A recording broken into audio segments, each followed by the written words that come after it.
Dedim Zülfikar qardaş, sən bilmirsən, bu sirri bilirsən. Xəbərim var bundan. Var idim mən yox ikən.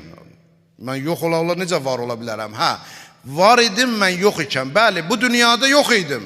Heç mələkut aləmində də yox idim. Amma Allah elmində var idim mən. Allahın elmində var idi.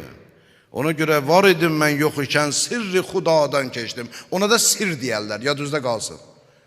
Qabaq deyərlər ki, insanda ya zahir var, ya batin. Zahir bədəndir, batin ruhdur. Amma bu günləri mən sizə deyirəm, insanda 2-dür, 3-dür. İnsanda zahir var, batin var, sir var. Zahir bədəndir, batin ruhdur, sir bizim Allah elmində olan vücudumuzdur, varlığımızdır. Ona sir deyərlər. Sir odur.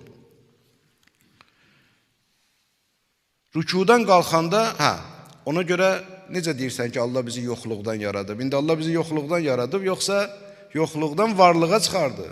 Yoxluqdan varlığa çıxarmışa var olmuşsa, sadəcə bu dünyada Allah səni var elədi, mələkut aləmində səni var elədi, sonra qəbr evində səni var eləyəcək, sonra bərzəxdə var eləyəcək, sonra qiyamətdə var eləyəcək, cənnətdə var eləyəcək.